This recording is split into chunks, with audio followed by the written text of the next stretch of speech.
सात संगत जी, प्यार से कहना धन निरंकार जी। सात संगत जी, आशा करता हूँ निरंकार प्रभु कृपा से आप सभी अच्छे होगे, स्वस्थ होगे। सात संगत जी, आप संतों के चरणों में बहुत ही सुंदर विचार, जिसका विषय है सत्संग से सभी को जोड़ो। आशा है सात संगत जी प्रवान करें और ध्यान से सुने। सात संगत जी, मानव जीवन एक अनमोल खजाना है, लेकिन यह खजाना तभी सार्थक होता है जब इसमें आध्यात्मिकता और परमात्मा का जुड़ाव हो। जैसे एक बीज मिट्टी में दबा रहकर भी सूर्य प्रकाश और जल न पाए तो वह वृक्ष नहीं बनता, उसी तरह इंसान यदि ज्ञान और सत्संग से न जुड़े तो उसका जीवन अधूरा रह जाता है। सात संगत जी, सत्संग वह दर्पण है जिसमें आत्मा अपनी असली पहचान देखती है। यह वह संगति है जिसमें व्यक्ति को न सिर्फ परमात्मा की झलक मिलती है बल्कि जीवन जीने की सही दिशा भी प्राप्त होती है। इसलिए सत्संगत जी कहानी कहती है कि सभी को सत्संग से जोड़ो ताकि हर जीवन उज्जवल हो, हर आत्मा निर्मल हो, हर घर स्वर्ग बन सके। सत्संगत जी, उत्तर भारत के एक छोटे से गांव आनंदपुर में लोग अपने अपने कामकाज में व्यस्त रहते थे। किसान खेतों में, व्यापारी बाजार में और बच्चे खेलों में। लेकिन इस गांव में एक कमी थी, लोग आपसी झगड़े, ईर्ष्या, लालच और अंधविश्वास में बंधे हुए थे। हर घर में कोई न कोई समस्या थी। सत्संगत जी, कहीं नशे की लत, कहीं आपसी मनमुटाव, कहीं परिवार टूटने की कगार पर। इन्हीं परिस्थितियों में गांव में एक बुजुर्ग संत आए सत्संगत जी, जिनका नाम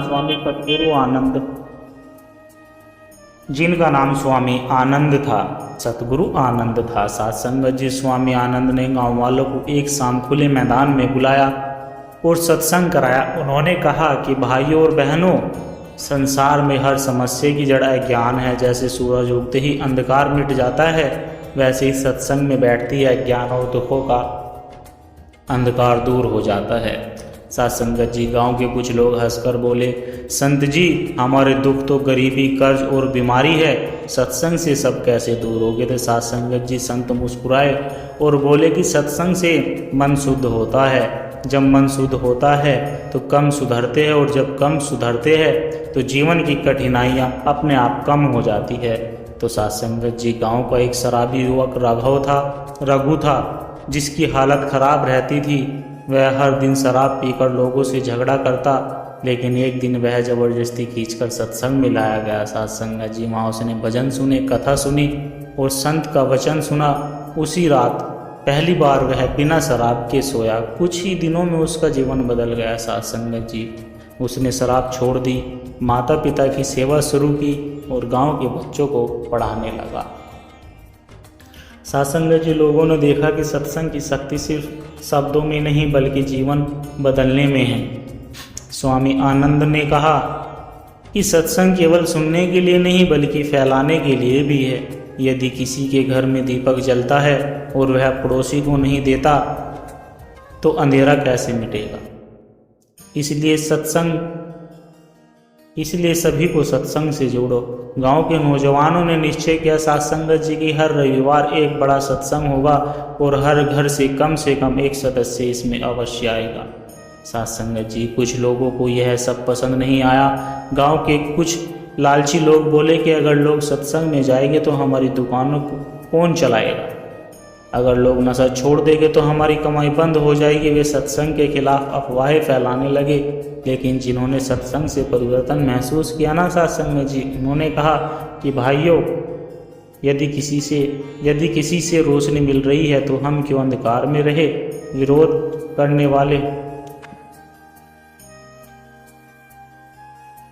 करने वाले चाहे लाख कोशिश करे पर ज्ञान का दीपक बुझाया नहीं जा सकता।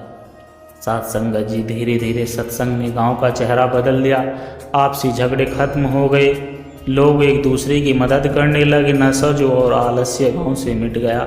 हर त्योहार सत्संग से शुरू होकर प्रेम और भाईचारे में बदल गया। सत्संगत जी, यह देखकर आसपास के गांवों ने भी आनंदपुर का उदाहरण अपनाया। संत ने अंतिम सभा में कहा कि सत्संग केवल आनंदपुर गांव में नहीं बल्कि पूरे समाज का है।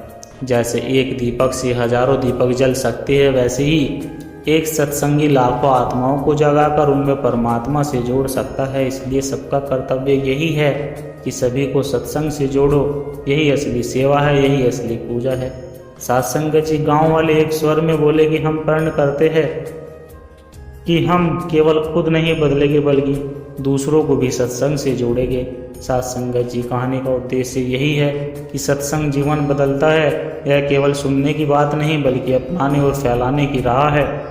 जब एक परिवार सत्संग से जुड़ता है तो घर बदलता है, और जब पूरा समाज जुड़ता है तो स्वर्ग धरती पर उतर आता है। साध संगत जी, इसलिए कहावत बनाई गई है कि सत्संग, सभी को सत्संग से जोड़ो, क्योंकि सत्संग ही सच्चा जीवन है।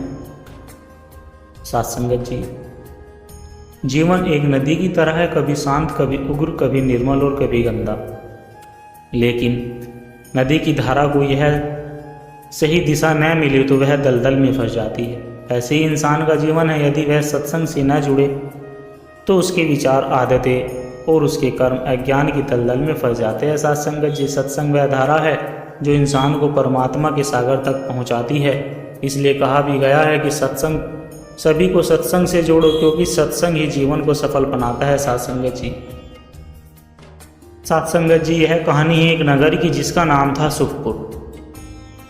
नाम तो सुखपुर था साध संगत जी, पर वहाँ सुख कम और दुख ज़्यादा थे। व्यापार में धोखाबाजी थी, विद्यार्थी नशे और मोबाइल की लत में डूबे थे, बड़े बूढ़े अकेलेपन से परेशान थे, और परिवार आपसी कलह में बटे हुए थे। हर घर में सुख की बजाय तनाव, लालच और झगड़े का माहौल था। साध संगत जी, इसी नगर में एक गृहस्थ रहते थे जिनका नाम रामदास जी था। वे कोई बड़े संत या विद्वान नहीं थे, बस साधारण से इंसान थे।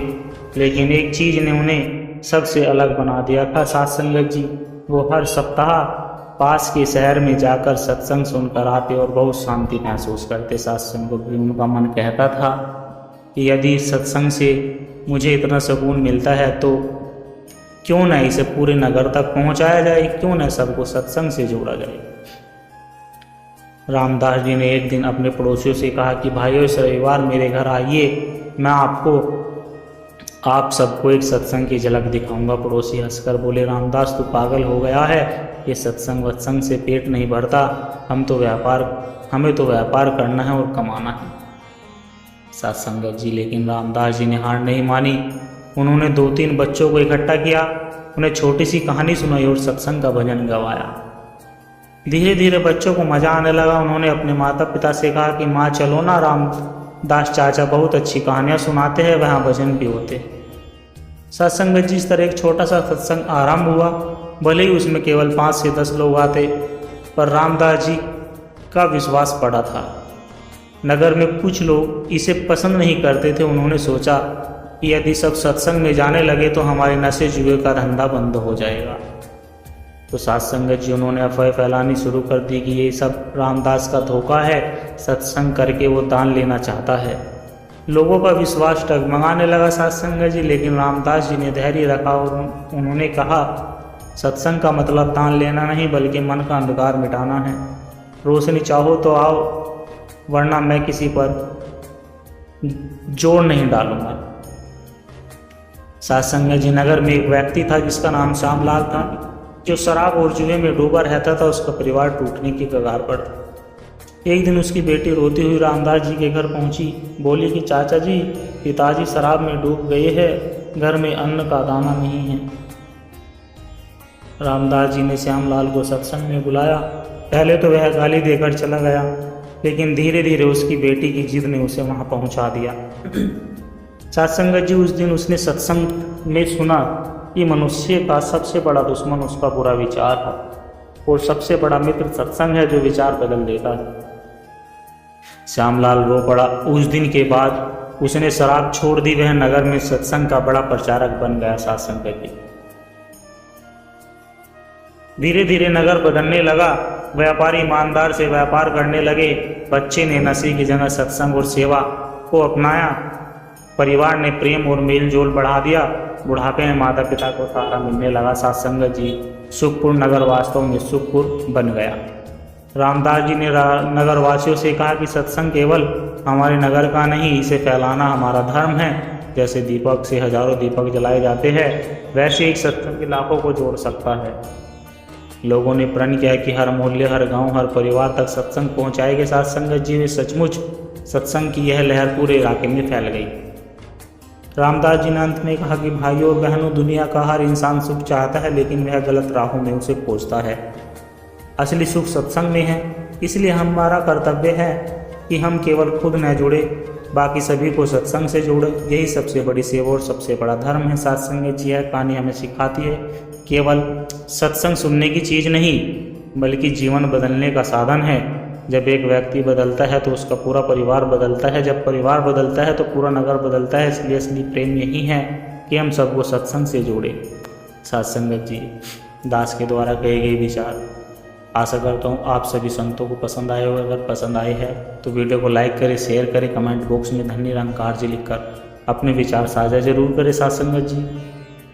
और दास के चैनल को भी सब्सक्राइब जरूर कर ले और दास को आशीर्वाद दे हर रोज आप जी के चरणों में ऐसे ही सुंदर सुंदर विचार लेकर आता रहूं। सत्संगत जी प्यार से कहना, धन्य निरंकार जी।